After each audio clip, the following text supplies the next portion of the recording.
Hora de conferir as novidades da política com Arimatea Souza. Boa noite, Ari.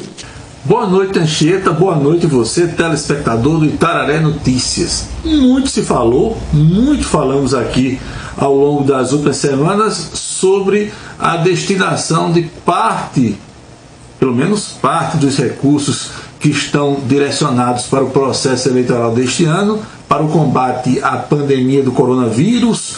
Muitos discursos foram feitos, muitas entrevistas concedidas, mas o fato é que já esta semana o Tribunal Superior Eleitoral divulgou como se dará o rateio do fundo eleitoral, ou seja, dos recursos públicos que vão financiar as eleições municipais deste ano. E não é pouco dinheiro. Serão rateados 2 bilhões e 35 milhões de reais entre 33 partidos que estão legalizados perante o Tribunal Superior Eleitoral.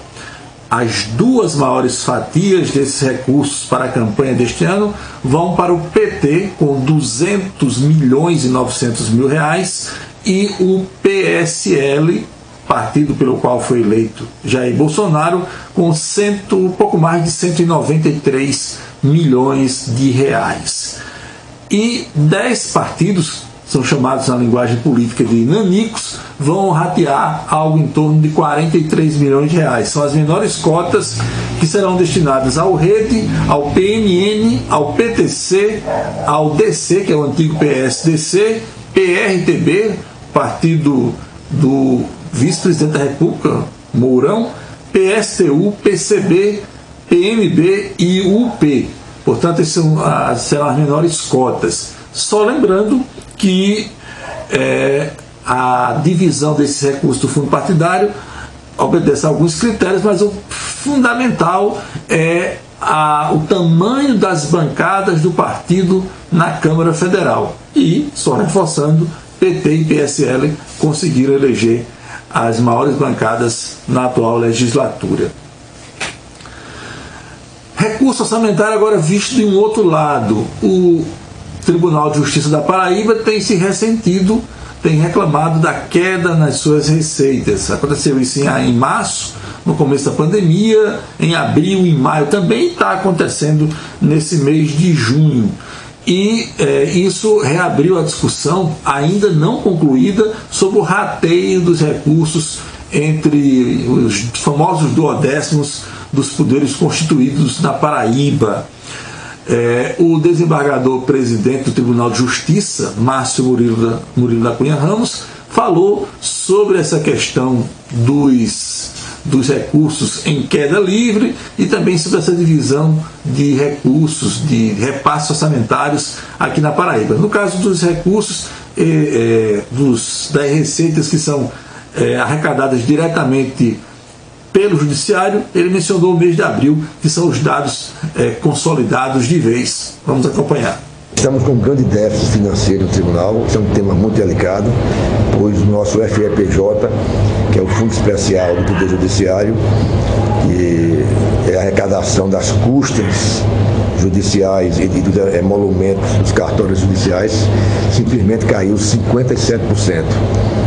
Houve uma perda no mês de abril de 3 milhões e 300 mil reais, afora as perdas do mês de março também, que foi muito grande, superior a 1 milhão de reais, e isso comprometeu muito as finanças do nosso Tribunal de Justiça, que esteve 4 anos congelado o seu duodécimo e conseguimos descongelar há pouco tempo, apenas com inflação de 2 anos.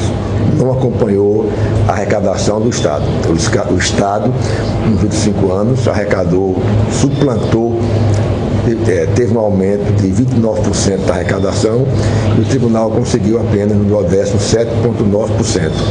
E não comportamos que agora nesse período, no momento em que o Estado começar a arrecadar menos, tenhamos que pagar essa conta, pois o sistema deve ser bilateral, coisa que não ocorreu nos últimos anos.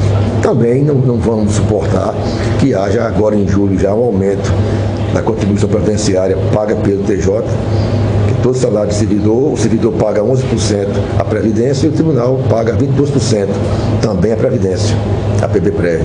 E foi aprovada uma lei que aumenta de 22% para 28%, chamado patronal. E isso vai acarretar quase uma despesa anual de mais de quase 24 milhões de reais. Esse dinheiro simplesmente não existe no tribunal e estamos em tratativas para que isso seja parcelado para o futuro, seja reduzido esse quanto, que não é obrigado a aumentar para 28%. A lei fala até 28%. Inclusive deve haver um respaldo financeiro correspondente, coisa que essa lei, me parece, evada de inconstitucionalidade, o fez sem esse critério da lei de responsabilidade fiscal.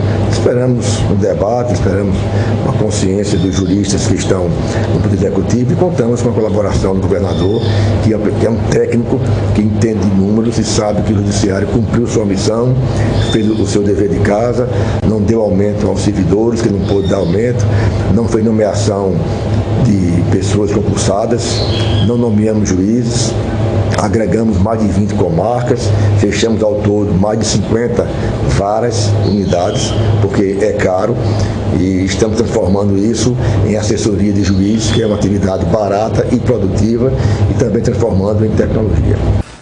Nesse caso do aumento da alíquota de recolhimento previdenciário aqui no Estado, já há praticamente um consenso, falta só a formalização, para que essa elevação da alíquota só comece a ser recolhida a partir do próximo exercício. Um pulo, na parte patronal, o pulo é de 22% para 28%. É um impacto grande, será um impacto grande, como mencionou o desembargador Márcio Murilo, até porque praticamente 90% das receitas do Judiciário se destinam ao pagamento da folha de pessoal. Destaques nacionais hoje, uma decisão altiva do Congresso Nacional, através do presidente do Senado, Davi Alcolumbre, que devolveu uma medida provisória que havia sido editada pelo presidente da República. Essa medida provisória dava poderes ao ministro da Educação de escolher reitores das universidades federais sem nenhum tipo de consulta à comunidade acadêmica durante o tempo de duração da pandemia. Houve muita reação do Congresso Nacional, de todas as entidades que representam servidores e professores de universidades públicas. O Senado devolveu pela manhã essa medida provisória e no começo da tarde o presidente Jair Bolsonaro determinou a revogação dessa medida provisória sobre o comando das universidades públicas federais.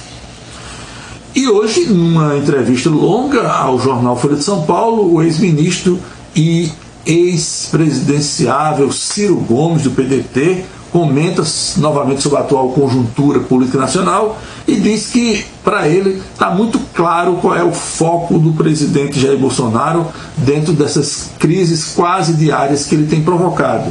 Segundo Ciro Gomes, o objetivo central é assustar a classe média e tirar proveito eleitoral desse caos estabelecido no país. Para você, um ótimo final de semana e até segunda-feira.